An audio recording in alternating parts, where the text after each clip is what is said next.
नमस्कार, जय हिंद। मैं हरकिरत सिंह स्वागत करता हूं एक बार फिर से बीए फर्स्ट ईयर के लिए लेकर के आए हैं हम केपी कॉलेज के यूट्यूब चैनल पर। और आज की क्लास के अंदर हम देखने वाले हैं पृथ्वी की हलचल के बारे में। भू संचलन की बात हम यहाँ पे करेंगे और भू संचलन से जो विकृतियाँ पैदा होंगी वो कौन सी हैं, वलन और भ्रंश होंगी। क्या होगा? वलन और भ्रंश। तो आज हम बात करने वाले हैं पृथ्वी की हलचल से निर्मित स्थलाकृतियों के बारे में। तो चलिए शुरू करते हैं। भू संचलन हमारा यहाँ पर टॉपिक आ गया है और ध्यान रखिएगा ये बीए पार्ट फर्स्ट के लिए भौतिक भूगोल का पहली यूनिट का जो ये प्रश्न बनता है। इसमें हम बात करते हैं तो देखेंगे जरा कि भी बदलाव जो है ये प्रकृति का नियम है। बदलाव क्या है? प्रकृति का नियम होता है, बदलाव होता ही रहता है इसके अंदर। तो इस बदलाव के अंदर जब हम पृथ्वी की भूगर्भ इतिहास को हम देखते हैं, भूगर्भिक इतिहास को जब हम देखते हैं तो हम पाते हैं कि इसके अंदर समय समय पर कोई ना कोई परिवर्तन होते रहते हैं, हलचल होते रहते हैं। अब ये जो हलचल होती है पृथ्वी के अंदर ये दो प्रकार की होती है। या तो ये समय के अकॉर्डिंग अगर बात करते हैं दो प्रकार की होती है, या तो वो दीर्घकालिक होगी, बहुत लंबे समय के बाद में कोई ना कोई परिवर्तन हमें सामने देखने को मिलेगा, और या फिर आकस्मिक होगा, अचानक होगा, यानी बहुत ही अल्पकालिक होगा। तो जो आकस्मिक होता है, अल्पकालिक होता है, वो क्या होते हैं? वो होते हैं ज्वालामुखी का फटना, भूकंप का आना, भू संचलन होना, बांधों का टूटना। ये सब क्या है? ये आकस्मिक होता है।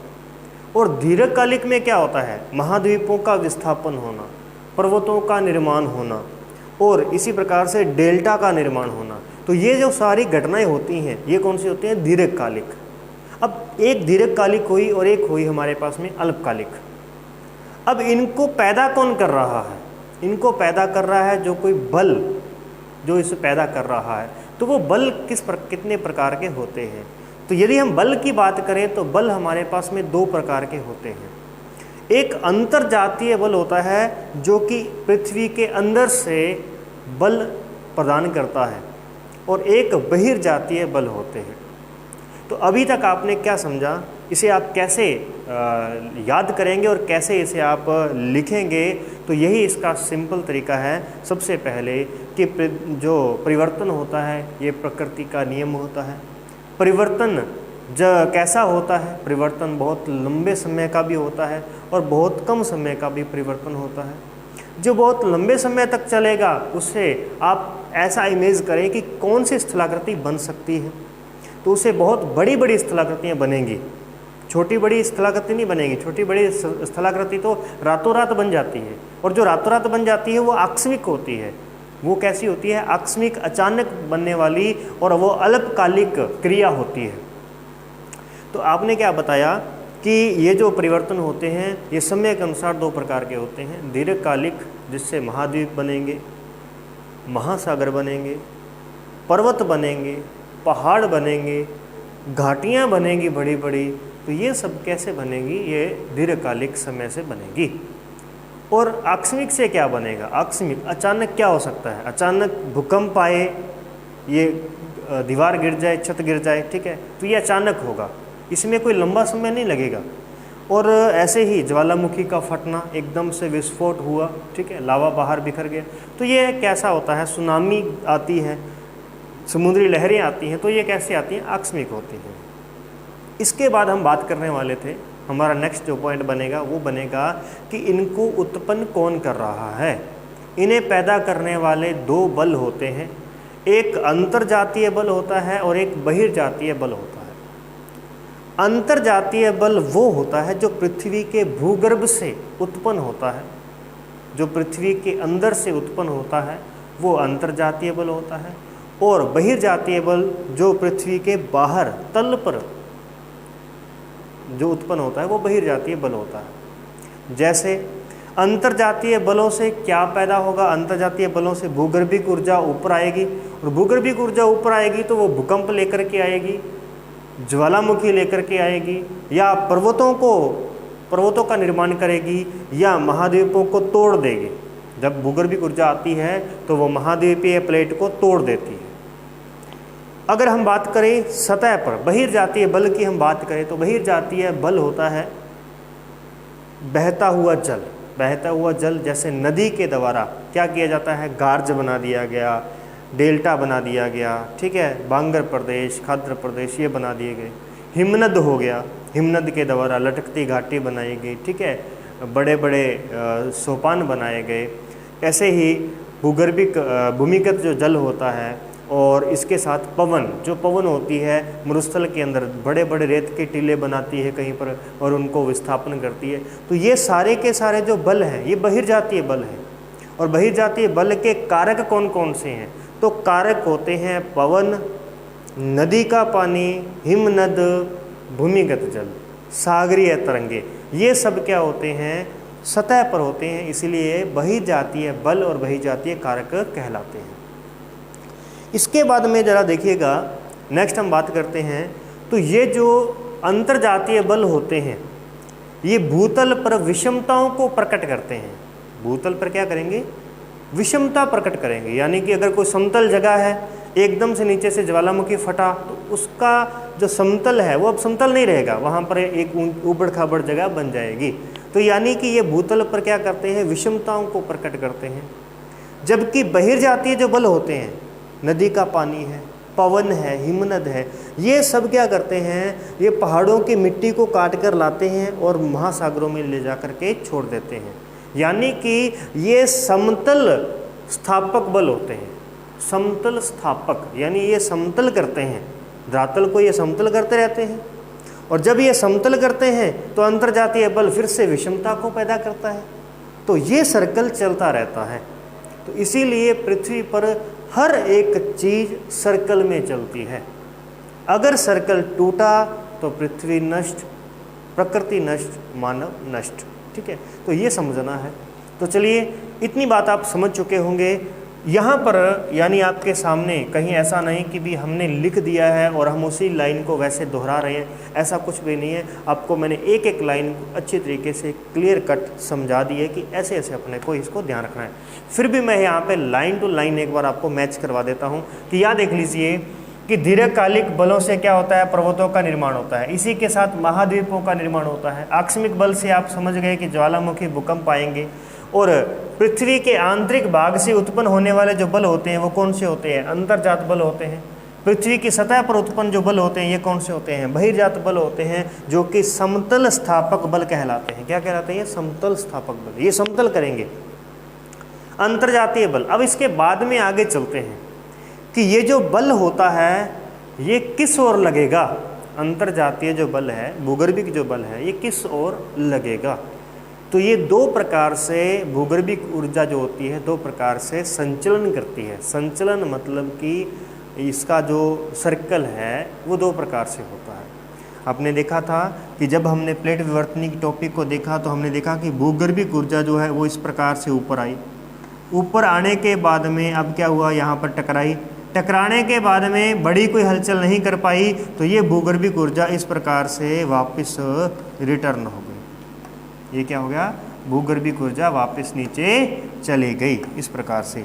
तो ये जो इसका संचलन है भूगर्भिक ऊर्जा का, ये कौन सा है, ये लंबवत संचलन है। ये संचलन कैसा है, क्षैतिज संचलन है। तो इसीलिए अंतर्जातीय बल जो होता है इसका दो प्रकार का संचलन होता है। एक क्षैतिजीय, अलग करना इस प्रकार से, या ऐसे भी हो सकता है, टकराने वाला भी हो सकता है, और या फिर ऊपर उठना, पर्वतों का निर्माण होना, या फिर नीचे की ओर उतरना यानी घाटियों का निर्माण होना। तो ये सब क्या होते हैं, ये क्षैतिज और लंबवत संचलन होते हैं। तो इसके आधार पर हम आगे देखने वाले हैं। जल्दी से देखिए नेक्स्ट क्या आता है। अंतर्जात बल को पटल विरूपणी बल कहते हैं। क्यों कहते हैं पटल विरूपणी, क्योंकि ये पटल यानी कि ये जो हमारा ऊपर का पटल है, भूपरपटी है, इसके ऊपर कोई ना कोई विरूपण पैदा करता है, ये विषमता को पैदा करता है। ज्वालामुखी क्रिया, भूकंप आदि इसी से होते हैं। भूतल पर विषमताओं का सृजन करता है। बहिर्जातीय बल की बात करें तो आपके सामने आ चुका है, इसीलिए नोट्स बना लेना, यहाँ से याद कर लेना अच्छे तरीके से। बहता जल, सागरीय तरंग, हिमानी, भूमिगत जल, पवने, इन सब को हमने देखा अलग अलग कि हिमनद जो है वो कौन कौन सी स्थलाकृतियों का निर्माण करता है, नदी कौन कौन सी स्थलाकृतियों का निर्माण करती है। हम इन चीज़ों को देख चुके हैं। यदि आपने नहीं देखा है तो उसे प्लेलिस्ट में जाकर के भौतिक भूगोल के अंदर आप जाएं, वहाँ पर जाकर के इन सब चीज़ों को देखें और नोट करें। ये कैसे बल होते हैं? समतल स्थापक बल होते हैं इस प्रकार से। नेक्स्ट इसके बारे में बात करते हैं। तो अंतर्जातीय बल जो है ये आकस्मिक और या फिर दीर्घकालिक होते हैं। जो दीर्घकालिक बल होते हैं ये क्या करते हैं? ये अधिक पटल विरूपणी बल होते हैं, ज़्यादा हलचल पैदा करते हैं। जैसे आप देख सकते हैं इसमें लंबवत संचलन हो जाएगा तो पर्वत निर्माण हो जाएंगे, और अगर क्षैतिज संचलन होगा तो महाद्वीप निर्माण होगा। क्षैतिज ये महाद्वीपीय प्लेट है, अगर ये टूट गई तो एक अलग हो गया, एक अलग हो गया, तो ये महाद्वीप बन गए यहाँ पर, ठीक है। और ये जो लंबवत संचलन होता है दो प्रकार का होता है, ये ऊपरी मुखी और अधोमुखी, ठीक है। यानी इस प्रकार से बनेगा या फिर इस प्रकार से बनेगा। ऊपरी मुखी बनेगा तो ऊपर पर्वतों का निर्माण करेगा, यानी अधोमुखी बनेगा तो नीचे ब्रश बनेंगे। नीचे क्या बन जाएंगे? ब्रश बन जाएंगे। ऊपरी मुखी की अगर हम बात करें तो ये देखिए अल्लाह का बांध जो कि कच्छ की खाड़ी से 24 किलोमीटर दूर है, अल्लाह का बांध जो है ये ऊपरी मुखी का एक उदाहरण है। अधोमुखी की बात करें तो प्रिंस डॉक यार्ड जो क्षेत्र है ये जलमग्न वन क्षेत्र है। ये कौन सा क्षेत्र है? जलमग्न वन क्षेत्र, यानी कि यहाँ पर वनों का ये वन है और ये सारे वन जो हैं कैसे हैं? जलमग्न है। ये कैसे हैं? जलमग्न। तो कोई क्षेत्र, कोई वन जो है ये जलमग्न कैसे हो सकता है? यदि वहाँ पर क्या हो गया हो? अधोमुखी क्या हो गया हो? नीचे की ओर लंबवत संचलन हो गया हो, तो ऐसा हो सकता है। इसके बाद में चलते हैं आगे। तो देखिए जरा, क्षैतिज संचलन जो होता है ये दो प्रकार का होता है। अब यहाँ पर आगे आकर के आपके पास में और पॉइंट बन चुके हैं दो। सबसे पहले दो पॉइंट बनाए थे हमने, दीर्घकालिक, अल्पकालिक। फिर दो पॉइंट बनाए अंतर्जातीय, बहिर्जातीय। फिर हमने उसके दो पॉइंट बनाए लंबवत, क्षैतिज। अब बात करनी है अपने को क्षैतिज की। तो क्षैतिज की बात करो, ये भले लंबवत की बात करो, इसके दो कारण हैं। कौन कौन से? या तो संपीड़न है या तनाव है। या तो संपीड़न है या फिर क्या है? तनाव है। संपीड़न यानी पीड़ा होना। पीड़ा जब आपके कुछ चुभाया जाता है, चुभता है तो आपको पीड़ा होती है। तो आप ये ध्यान रखना कि आपसे टच किया जा रहा है, आपके ऊपर प्रेशर डाला जा रहा है, दबाया जा रहा है, तो ये संपीड़न बल होगा। यदि आपको खींचा जा रहा है, उधर से भी कोई ना कोई आपको खींच रहा है, इधर से कोई खींच रहा है, तो ये तनाव की स्थिति होती है, फ्रस्ट्रेशन की स्थिति होती है। तो ध्यान रखिएगा, तनाव का मतलब रहेगा दूर करना, अलग करना, और संपीड़न का मतलब है पास करना, बहुत ही दबाव लगाना। तो क्षैतिज संचलन दो प्रकार के बल से होता है, संपीड़न बल और तनाव बल। अब इससे क्या होगा? संपीड़न बल से तो क्या होगा? चट्टानों की जो परतें होती है वो मुड़ जाती है। चट्टानों की जो परतें होती हैं वो मुड़ जाती हैं। अब इसको एक रबड़ की तरह समझिए, गुब्बारे की तरह समझिए। यदि आप गुब्बारे को दबाएंगे तो वो ऊपर उठ जाएगा, वो क्या हो जाएगा? ऊपर की ओर निकल जाएगा। तो ये क्या हो गया? संपीड़न के कारण वो उस क्षेत्र ऊपर उठ गया है। और इस कारण से क्या होगा? कहीं पर ऊपर उठेगा भाग तो कहीं पर नीचे धंस जाएगा। तो जो ऊपर उठा हुआ भाग होता है उसे अपनति कहते हैं। क्या कहते हैं? अपनति। और जो नीचे धंसा हुआ भाग होता है इसे अभिनति कहते हैं। अभिनति, इसे क्या कहते हैं? अभिनति। ये क्या हो गया? अपनति। ऊपर उठा भाग क्या कहलाएगा? अपनति। जो ऊपर उठ जाता है वो आपसे दूर चला जाता है, और दूर वही जाता है जो अपमान हो। जैसे कोई आपका अपमान करता है तो आप उससे दूर हो जाते हैं। अप शब्द आते ही दूर हो जाएगा। तो अप शब्द आते ही ये क्या हो गया? ये हमारी पृथ्वी थी, इस पृथ्वी से ऊपर उठा हुआ भाग अपनति है। क्योंकि अपनति क्यों है? क्योंकि ये क्या हो गया? केंद्र से दूर हो गया। और अभिनति कौन सा भाग है? नीचे की ओर दसा हुआ भाग अभिनति होता है। जो पास में होता है वो अभी होता है, जो दूर होता है वो अप होता है। तो इस प्रकार से ध्यान रखिएगा। आगे बढ़ते हैं, फिर से देख लीजिए एक बार। अपनति वलन के कारण चट्टानों के ऊपर उठे हुए भाग को अपनति कहते हैं, और नीचे धसे हुए भाग को अभिनति कहते हैं। कोई दिक्कत नहीं है। इसी अकॉर्डिंग एक आता है ये कहेंगे इसको अपना संपनति। संपनति क्या कहेंगे इसको? संपनति। इसमें क्या आ गया, सम प्लस अपनति आ गया है।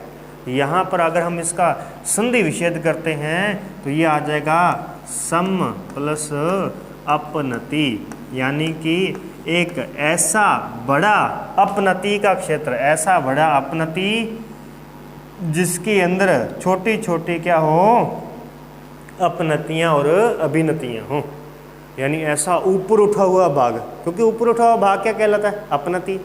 और उस ऊपर उठे हुए भाग के ऊपर क्या हो, छोटी छोटी अपनतियाँ अभिनतियाँ हो, तो उसे हम क्या कहते हैं, संपनति कहते हैं। क्या कहते हैं उसे, संपनति कहा जाता है। ऐसे ही यहाँ पर देखिए समभिनति, तो समभिनति क्या मतलब हो गया, सम प्लस अभिनति, और अभिनति का मतलब होता है नीचे धसा हुआ भाग, और नीचे धसा हुआ भाग था और उस नीचे धसे हुए भाग में बहुत सारी छोटी छोटी अपनतियाँ और अभिनतियाँ थी, तो उसे हमने क्या कह दिया, समभिनति कह दिया। क्या कहा उसे, समभिनति। और इसे क्या कहा जाएगा, इसे कहा जाएगा संपनति। क्या कहेंगे, संपनति। तो ये हो गया इस प्रकार से, ये बड़ा रूप हो गया और ये छोटे छोटे रूप हो गए उसके, ठीक है। क्लियर है। नेक्स्ट आगे बढ़ते हैं। इसके बाद में देखते हैं वलन के प्रकार, बहुत ही इंपॉर्टेंट आ गया हमारे पास में वलन के प्रकार है। तो वलन के प्रकार देख लीजिए, वलन कैसे होता है, संपीड़न बल के कारण वलन पड़ता है, संपीड़न बल प्रेशर लगाएंगे तो वलन पड़ेगा। तो वलन के कारण होता है, इसमें देखिए कौन कौन से वलन के प्रकार हैं। सम्मित वलन, सम्मित वलन किसे कहते हैं, जब साधारण वलन होता है, जब साधारण वलन हो जाए, दोनों तरफ से समान दिशा से संपीड़न बल लगे, यानी उसे दबाया जाए, तो एक समान ढाल वाले, यानी इधर भी ढाल समान हो और इधर का ढाल भी समान हो, तो उसे हम क्या कहेंगे, सम्मित वलन कहेंगे। और असम्मित वलन किसे कहेंगे, कि एक तरफ का ढाल ऐसा हो और दूसरी तरफ का ढाल थोड़ा तीव्र हो। एक तरफ क्या है, मंद ढाल है और दूसरी तरफ का ढाल कैसा है, तीव्र ढाल है। तो ये कैसा हो गया, सम्मित वलन हो गया है। इसके बाद में देखिए एक दिग्नत वलन, एक दिग्नत वलन में क्या हो जाएगा, ऐसे जाएगा ढाल और ये ऐसे बन जाएगा, यानी बिल्कुल सीधा खड़ा हुआ, एक तरफ से क्या हो जाएगा, बिल्कुल सीधा खड़ा हुआ भाग यहाँ पर हो जाएगा। अधिवलन की बात करें तो अधिवलन अब थोड़ा सा ये जो झुका हुआ भाग है ये थोड़ा पीछे आ गया। ये झुका हुआ भाग जो होता है ना आगे वाला, ये दबाव और ज़्यादा लग गया, यानी एक तरफ से दबाव कम लग रहा है, दूसरी तरफ से दबाव अधिक लग रहा है, तो ये पर्वत झुका हुआ नजर आएगा हमें। समनत जो वलन होता है इसे हम अलग से देखेंगे। समनत वलन दोनों तरफ से ऐसे खड़ा हुआ वलन होता है, बिल्कुल ऐसे, बिल्कुल यहाँ पर क्या हो जाएगा, ऐसे, इस दोनों तरफ से क्या होंगे, समांतर होंगे, दोनों तरफ से समांतर लंबवत होंगी दोनों तरफ से। यहाँ पर क्या था, एक तरफ से लंबवत थी, जब एक तरफ से लंबवत थी तो हमने इसे कहा एक दिग्नत कहा, और जब ये दोनों तरफ से समान ढाल वाला था तब हमने सममित कहा था, असमान ढाल था तो असम्मित कहा था। तो इसी प्रकार से ये जो है अलग प्रकार रहता है, समनत समान, दोनों तरफ से समांतर होंगी। इसके बाद में देखिए परिवलन, परिवलन सॉरी यहाँ पर अपन थोड़ी सी मिस्टेक कर रहे हैं, ये हो गया, ये इस प्रकार से भी हो गया और एक इस प्रकार से भी हो सकता है ये वाला, ठीक है, कैसे, यूं इस प्रकार से। दोनों कैसे चलेंगे, समांतर, दोनों कैसे होंगी, जब समांतर होंगी, दोनों ढाल इसके समांतर होंगे तो ये क्या कहलाएगा, ये समनत वलन कहलाएगा। और परिवलन, परिवलन में क्या हो जाता है, परिवलन में ये बिल्कुल ही इस प्रकार से हो जाता है, ये वलन इस प्रकार से। यहाँ पर आप देख सकते हैं ये जो वलन हमारे पास में ये दिख रहा है ये कैसा है, परिवलन है। परिवलन को दोहरा वलन भी कहते हैं, क्या कहते हैं, दोहरा, दोहरा भी कहा जाता है, क्योंकि ये इसको ऐसे लग रहा है कि दो बार मुड़ रहा है, यहाँ से दो बार मुड़ रहा है, ऐसे दिख रहा है यहाँ पे।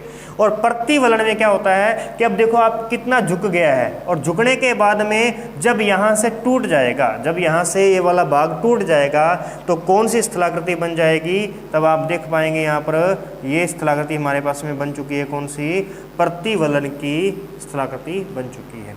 तो ये थे हमारे पास में वलन के प्रकार, बहुत ही आसान है, सिंपल है, ज़्यादा मुश्किल नहीं है। आप एक बार इसको फिर से देख सकते हैं कि जब दोनों तरफ से ढाल हमारा समान था तो सम्मित, एक तरफ से ढाल सीधा है, दूसरी तरफ से खड़ा ढाल है, तो असममित हो गया। यहाँ पर क्या हो गया, एक समकोण बनेगा और एक मंद ढाल वाला बनेगा।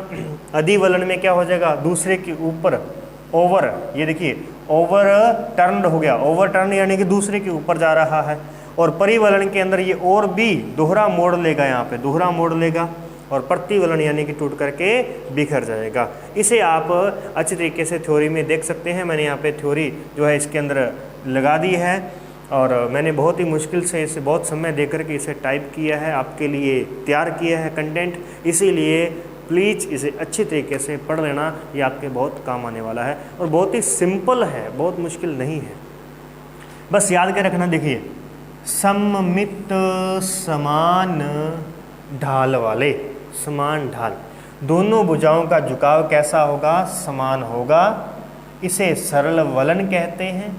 जब दबाव शक्ति की तीव्रता कम एवं दोनों दिशाओं में एक समान होती है तो इस प्रकार के वलन का निर्माण होता है। ये हो गया सममित। अब एक तरफ से दबाव कम है, दूसरी तरफ से दबाव थोड़ा ज़्यादा हो गया, तो ये कैसा हो गया, असममित हो गया। ये असममित हो गया, इस प्रकार से असममित हो गया। यहाँ पर क्या था, इस प्रकार से था, बिल्कुल समान था। तो असममित, इसमें वलन की दोनों भुजाओं की लंबाई व ढाल अलग अलग होगा। लंबाई भी इसकी ये ज़्यादा लंबी होगी भुजा और ये कम लंबी होगी, छोटी भुजा होगी। आप देख सकते हैं कम झुकाव वाली भुजा अपेक्षाकृत लंबी होगी, झुकाव इसका कम है तो ये लंबी है, और अधिक झुकाव, जिसका अधिक झुकाव है वो छोटी भुजा है। ठीक है, ये छोटी भुजा हो गई। और ऐसा कहाँ पर है, ब्रिटेन का दक्षिण पेनाइन पर्वत है, एक दिग्नत, इसमें वलन की एक भुजा बिल्कुल खड़ी, एक भुजा बिल्कुल खड़ी होगी और दूसरी क्षैतिज तल के लंबवत होती है। क्षैतिज तल जो होता है हमारा, ये वाला जो क्षैतिज तल होता है, इसके लंबवत होती है। तो ये इस प्रकार से यहाँ पर बनेगी ये वाली। ये हो गया। नेक्स्ट आगे देखेंगे अधिवलन। अधिवलन में आप देख लीजिए, एक भुजा बिल्कुल खड़ी न रहकर कुछ आगे चली जाती है, आगे निकल, बिल्कुल खड़ी न रहकर के आगे निकल जाती है। तो आगे निकल जाती है तो ये हो गया अधिवलन। ये क्या हो गया हमारे पास में, अधिवलन। और समनत से क्या हो जाएगा, समनत से आप देखेंगे अब ये दोनों समांतर हो जाएंगी। ये क्या हो जाएंगी, दोनों की दोनों भुजाएं क्या होगी, समांतर होगी। यहाँ से ऐसे ये समांतर होगी यहाँ पे, ठीक है। और परिवलन से क्या हो जाएगा, परिवलन से बिल्कुल ऐसे हो जाएगा, बिल्कुल इस तरीके से। तो ये दोहरा, ये हमें क्या दिखेगा, दोहरा मोड़ यहाँ पर हमें दिखाई देगा। ये बात होगी, इसे अच्छी तरीके से रीड कर लेना। डायग्राम आपके सामने मैंने बना दिया है। डायग्राम बनाते, देखो डायग्राम अगर आपको याद है ना तो थ्योरी ऑटोमेटिक ही याद हो जाएगी, इसलिए घबराने की बात नहीं है। फिर आगे देखिए प्रतिवलन। प्रतिवलन में क्या हो जाएगा, अत्यधिक संपीड़न बल के कारण वलन की एक भुजा टूट कर दूसरे पर उलट जाती है। टूट कर क्या हो जाती है, दूसरे पर उलट जाती है। इतनी भी लाइन लिखोगे तो ये प्रतिवलन हो जाएगा। और पंखाकार वलन किसे कहते हैं, तो पंखाकार वलन वही सेम उसी प्रकार से जो हमें कहा गया था, एक संविनति कहा गया था ना, संविनति यानी एक संविनति जो होती है उसे पंखाकार कहते हैं, क्योंकि एक संविनति के अंदर बहुत सारी अपनतियाँ और अभिनतियाँ मौजूद होती हैं। तो ये एक कैसा दिखाई देता है, पंखाकार वलन दिखाई देता है। ठीक है, इसको रीड करना अच्छी तरीके से। नेक्स्ट आगे बढ़ते हैं जल्दी से। ये आपने देख लिया है और इसके नाम आप सेट कर लेना। ब्रंश को देखते हैं, अंतिम पॉइंट हमारा रहा है ब्रंश। ब्रंश को देखेंगे तो ब्रंश के अंतर्गत दरार यानी क्रैक, विभंग, फ्रैक्चर और ब्रंश यानी कि फॉल्टिंग इसके अंदर शामिल होता है। फॉल्टिंग हो जाना और फ्रैक्चर हो जाना और क्रैक हो जाना, तो ये सब क्या है, ब्रंश कहलाते हैं। ब्रंश की उत्पत्ति क्षैतिज संचलन के दोनों बलों से होती है। ये भी किससे होती है, दोनों बलों से होती है, संपीड़न और तनाव बल से होती है। जबकि जो वलन देखा था ना, वलन केवल और केवल किससे होता है, संपीड़न से। वलन किससे होता है, संपीड़न से। वलन संपीड़न बल से होता है और ब्रंश बेसिकली होता तो दोनों से है, लेकिन इसमें ज़्यादा किसका रोल रहता है? तनाव का। किसका? तनाव बल का अधिक रोल रहता है। परंतु तनाव बल अधिक महत्वपूर्ण है। अधिकतर भ्रंश इसी कारण बनते हैं। अधिकतर बल किससे बनते हैं? तनाव से ही बनते हैं। जल्दी से देख लेते हैं। यहाँ पर देखिए, यहाँ तनाव यानी दूर जा रहे हैं एक दूसरे से, क्या हो रहा है? दूर जा रहे हैं। जब दूर खींचेंगे तो बीच की वस्तु ऑटोमेटिक नीचे गिरेगी। जब अपन किसी भी टेबल के ऊपर, दो टेबल के ऊपर हमने किताब रख दी, अब टेबल को हमने दूर खींचा तो किताब तो नीचे गिरेगी ही। तो इस प्रकार से ये क्या होता है? ये सामान्य वलन होता है, ये नॉर्मल भ्रंश होता है। सॉरी, ये क्या होता है? भ्रंश होता है, नॉर्मल भ्रंश। इसमें क्या हो जाता है? जब हम क्या करते हैं, दोनों टेबल को पास पास में लेकर के आएंगे और उसके ऊपर जो भी चीज़ वस्तु रखी थी वो अब धीरे धीरे क्या हो जाएगी? इकट्ठी होना शुरू हो जाएगी। तो ऐसे में क्या होगा? ये भाग एकदम से ऊपर उठ जाएगा, तो यहाँ पर बन जाएगा ब्लॉक पर्वत, ब्लॉक माउंटेन बनेगा। तो ये बनेगा कौन सा?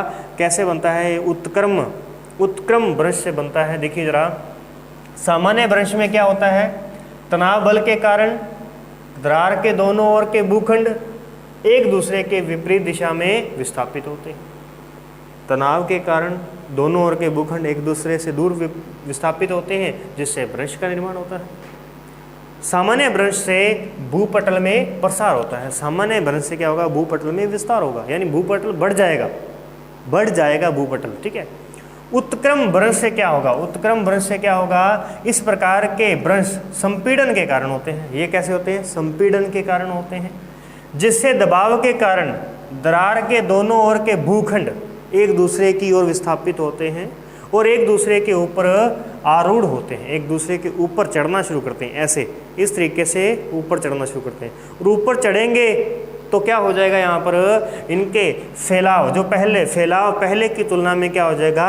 घट जाएगा। फैलाव क्या हो जाएगा? पहले की तुलना में घट जाएगा। और उपयुक्त दोनों भ्रंशों की अगर हम बात करें, दोनों भ्रंशों में कगारों का निर्माण होता है। क्या बनते हैं? कगार। यहाँ पर देखिए जरा, एक हमारे पास में भ्रंश इस प्रकार से बनेगा, ये हो गया और ये ऊपर चला गया। ठीक है, ये क्या हो गया? भ्रंश ऊपर चला गया यहाँ पर। तो ये एक तो आप डिजाइन इस प्रकार से बनाएंगे, तो ये संपीड़न के कारण हुआ। अब यहाँ से क्या बनेगा? यहाँ से अगर आप देखेंगे तो यहाँ से लटकती घाटी बनेगी और क्या बनेगा? जलप्रपात बनेगा। जो पानी यहाँ से बहेगा वो नीचे जलप्रपात बनाएगा।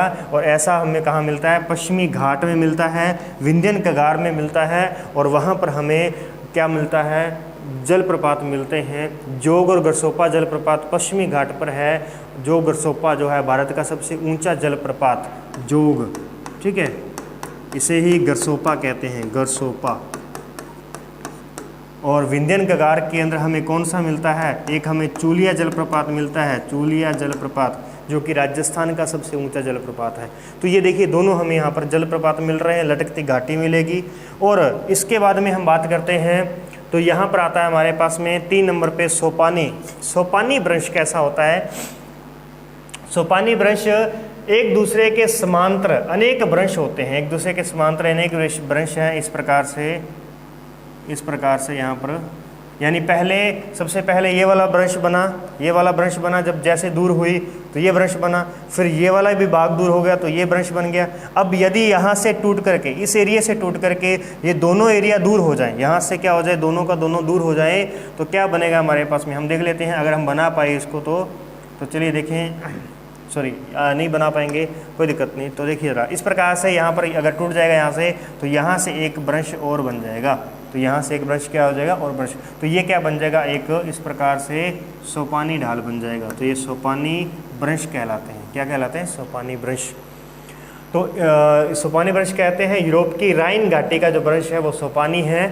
पार्श्वीय भ्रंश या ट्रांसकरेंट भ्रंश किसे कहते हैं? ट्रांसकरेंट। अब क्या होगा? अब दो प्लेटें आपस में आमने सामने नहीं, एक दूसरे के पास में घिसेंगी, एक दूसरे के पास में से जब गुजरेंगी तो ये ऐसा भ्रंश बनेगा, ट्रांसकरेंट भ्रंश बनेगा। जब स्थल पर दो विपरीत दिशाओं के दबाव पड़ता है, तो तो दोनों ओर भूखंड भ्रंश तल के सहारे धंसने या ऊपर उठने के स्थान पर आगे पीछे खिसकने लगते हैं, आगे पीछे खिसकने लगते हैं। कैलिफोर्निया के सान एंड्रियास भ्रंश जो है वो इसी प्रकार का है, तो ये इस प्रकार से रहेगा।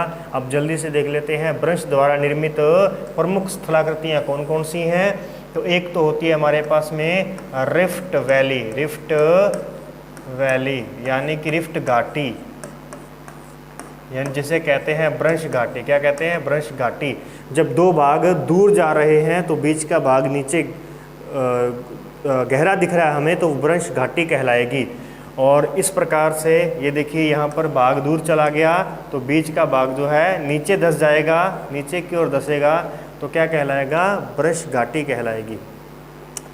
एक भ्रंश घाटी होती है और एक रैंप घाटी होती है, रैंप घाटी। ठीक है, अब रैंप घाटी में क्या डिफरेंस है? तो रैंप घाटी में कुछ नहीं है कि जब जो हमारा स्थल भाग है, यदि हमारा स्थल भाग सेम जगह पर रहे, अपनी उसी जगह पर रहे और बाहर का भाग ऊपर उठने लगे, बाहर का भाग ऊपर उठ जाए, तो ये बीच वाला भाग हमें ऑटोमेटिक ऐसे लगेगा ना, ये नीचे रह गया।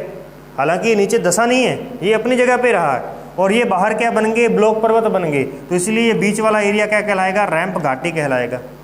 जबकि यहाँ पर क्या होता है कि बाहर वाले जो एरिया है वो अपनी जगह पर ही सेम, ये अपनी जगह पर ही रुके हुए हैं और बीच वाला भाग नीचे जा रहा है, तो भ्रंश घाटी बनेगी। यदि हम बीच में से दबाएंगे भ्रंश घाटी, यदि हम बाहर से उठाएंगे तो रैंप घाटी। ये डिफरेंस है यहाँ पे। और ऐसा का ऐसा ही हमें ब्लॉक पर्वत और हॉर्स्ट पर्वत के अंदर देखने को मिलेगा। हॉर्स्ट पर्वत जो है, हॉर्स्ट पर्वत और ब्लॉक पर्वत में भी हमें ऐसा ही मिलता है। क्या कहता है? जब दो भ्रंशों के किनारे के स्तंभ यथावत रहते हैं, किनारे यथावत रहते हैं, बीच वाला भाग ऊपर उठेगा तो वो क्या बनेगा? हॉर्स्ट स्तंभ बनेगा, हॉर्स्ट पर्वत बनेगा। कब बनेगा? जब बाहर के भाग सेम जगह पर है, बीच वाला ऊपर उठा, तो ये हॉर्स्ट पर्वत है। जब क्या होगा? बीच वाला भाग अपनी जगह पर रुका रहे और बाहर वाले भाग जो है नीचे दब जाए, तो ऑटोमेटिक बीच वाला भाग हमें ऊपर उठा दिखाई देगा, तो वो ब्लॉक पर्वत कहलाता है। और ऐसा ही ब्लॉक पर्वत जो है वो सतपुड़ा है। ऐसा ही ब्लॉक पर्वत कौन सा है? सतपुड़ा एक ब्लॉक पर्वत है। इसके दोनों ओर भ्रंश घाटियाँ हैं, भ्रंश घाटियाँ। अब भ्रंश घाटी कैसे बनी थी? ये देखिए, भ्रंश घाटी कैसे बनी थी? भ्रंश घाटी बनी थी बीच वाला भाग दबने से। तो जब ये भाग दबेगा, इधर से भाग दब गया, इधर से भी भाग दब गया, तो ये बीच वाला जो भाग है ये ऑटोमेटिक ऊपर रहा, तो ये कहलाएगा ब्लॉक पर्वत और ये कहलाएंगी भ्रंश घाटियाँ। तो वो है नर्मदा और ताप्ती। और ये थी हमारी इतनी बात। आज की क्लास में इतना ही। आई होप कि आप समझ पाए होंगे। अच्छी तरीके से देखना, समझना और इसे कल के पेपर के लिए तैयार रखना। नमस्कार, जय हिंद।